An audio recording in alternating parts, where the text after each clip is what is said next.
Hello everyone, welcome to mech.solutions.garage. ఈరోజు మనం ఈ వీడియోలో యంగ్స్ మాడ్యులస్ని ఎలా ఫైండ్ అవుట్ చేయాలి అండ్ స్ట్రెస్ ఎలా ఫైండ్ అవుట్ చేయాలనేది తెలుసుకుందాం. ఓకేనా? ఈ సమ్ చూస్తే a metal bar 200 mm long and cross sectional area 25 mm square carries and axial load 5 kN. మీరు ఈ డయాగ్రామ్లో చూస్తే మీకు ఈజీగా అర్థమవుతుంది. ఇది ఒక మెటల్ రాడ్ అనుకుంటే దీని యొక్క length L is equal to 200 mm ఉంది అండ్ ఇట్ సైడ్ మనం యాక్ట్ చేసే ఫోర్స్ 5 kN అనేది ఉంది. ఓకేనా? And area of the cross section 25 mm square. మనం గివెన్ డేటా రాసుకుందాం. ఓకేనా?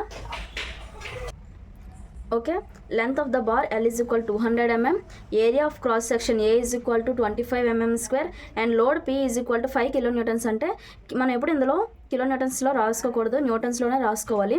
మనకి అప్పుడే ఎగ్జాక్ట్ వాల్యూ వస్తుంది. సో 5 కిలో కాబట్టి 5000 న్యూటన్స్ అనేది వేసుకున్నాను. నెక్స్ట్ చూస్తే which produces and extension of 0.2 mm. ఓకేనా? ఇది ఫోర్స్ అప్లై చేసినప్పుడు ఎక్స్టెండ్ అయ్యింది. ఆ ఎక్స్టెంట్ అంటే డెల్టా ఎల్ ఎంత అయింది? 0.2 mm అనమాట. ఓకేనా? Find the stress in the bar and modulus of elasticity of the metal. ఓకేనా? అండ్ మన ఇందులో stress, strain and Young's modulus మూడు ఫైండ్ అవుట్ చేయాలని ఉంటుంది. ఎందుకంటే ఎందుకంటే స్ట్రెస్ బై స్ట్రెయినే కదా యంగ్స్ మాడ్యులస్. సో మనం మూడు ఫైండ్ అవుట్ చేయాలి. ఓకే, ఫస్ట్ మనం స్ట్రెస్ అనేది ఫైండ్ అవుట్ చేద్దాం. చాలా ఈజీ ప్రాబ్లం అనేది. స్ట్రెస్ అంటే sigma is equal to P by A, అంటే load by area. P already ఇచ్చారు 5000, ఏరియా ఆల్రెడీ ఇచ్చారు 25. సో దీన్ని క్యాషువల్లో కాల్కులేట్ చేస్తే 200 వచ్చింది Newton per mm square.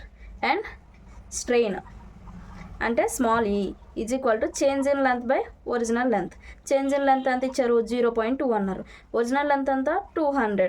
So 0.001 ఇది డైమెన్షన్లెస్ క్వాంటిటీ కాబట్టి దీనికి యూనిట్స్ ఉండవు. And Young's modulus or modulus of elasticity. Okay, capital E is equal to sigma by small E. ఓకేనా? Stress by strain. Stress already మనకి ఎంత వచ్చింది? 200 వచ్చింది. స్ట్రెయిన్ 0.001 వచ్చింది. సో దీని వాల్యూ మనం క్యాషువల్గా క్యాలిక్యులేట్ చేస్తే 2 × 10⁵ అనమాట, Newton per mm square. Okay, మనం కిలో న్యూటన్స్లో రాయాలంటే 2 × 10⁻², kN per mm square. Young's modulus is equal to. ఓకేనా? చాలా సింపుల్ అండి. ఈ వీడియో మీకు నచ్చినట్టయితే లైక్ చేయండి, షేర్ చేయండి, సబ్స్క్రైబ్ చేయండి. Thank you from mech.solutions.garage.